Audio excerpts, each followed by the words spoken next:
In the beginning, there was a dot. Then time passed. The dots evolved into an artwork of high sensibility, a piece of fine handiwork harmonizing patience with art.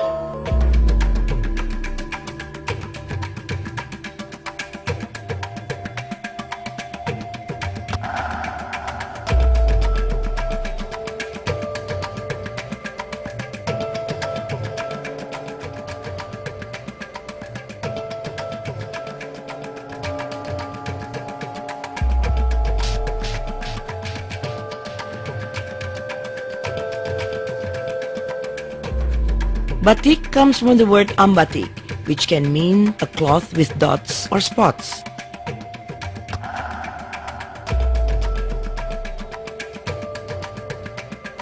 The making of such exotic spots is not as easy as waving a hand. The driving force is the patterns themselves. It is not just a matter of drawing lines, it is the breathing of life into patterns full of dynamism. Some of these patterns are age-old, others emerging of ancestral designs with new concepts growing out of more recent contemplation. Batik begins with a piece of cotton cloth. Onto this cloth are transferred exotic forms, detail by detail, curve by curve, with the greatest possible perfection. Then, with exceptional care, the motifs are copied in liquid wax using a pen-like instrument called canting, covering the cloth from one end to the other. This canting has a little basin made of copper with a little spout.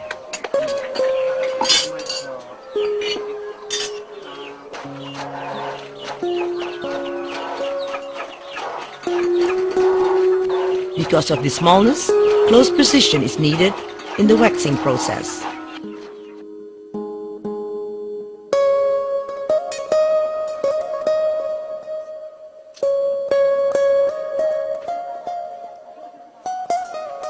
Which is carried out with care and a sharp eye to ensure that the wax will flow easily onto the cloth. The wax, which is called malam, comes in various forms depending on the stage of baticking under work. Among them are pine resin wax and beeswax. Amid the pungent odor and hot thick smoke of the wax, women transform the plain white cloth into a beautifully decorated textile. Dyeing means the coloring of those parts of the cloth that are not covered in wax. For this, the waxed cloth is immersed into a cold dye bath.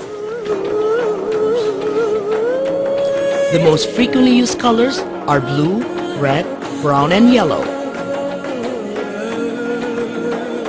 So that the colored cloth will glow to perfection, it is put out in the sun to dry.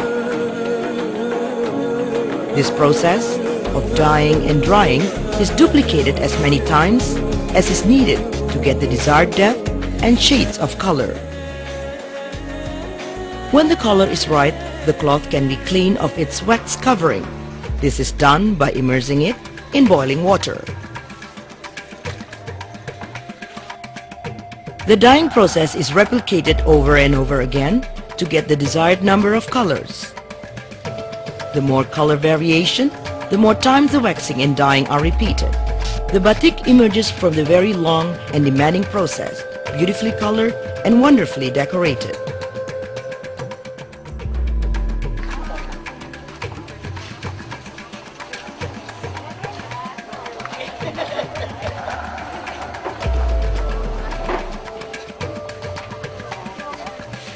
There is hand wax batik and there is stem wax batik.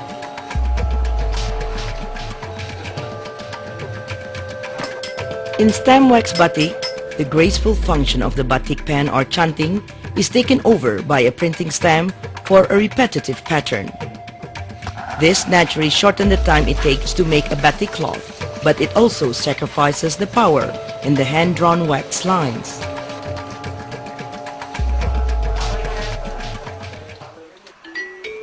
Life carries on. Day turns into night and night into day. Likewise, the amazing art of batik is being preserved through tradition.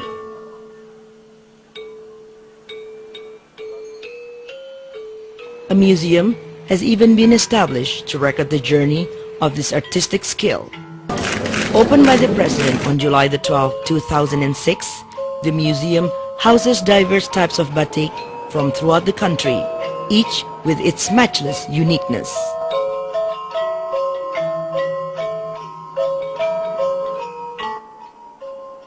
In the museum, visitors can see for themselves the batik process in the hands of a group of young Indonesians.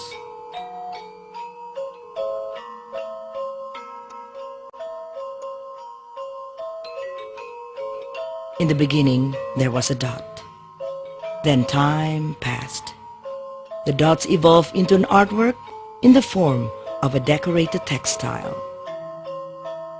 Only those who possess great diligence and extreme patience will come to peace with time, creating a work of high artistic sensibility.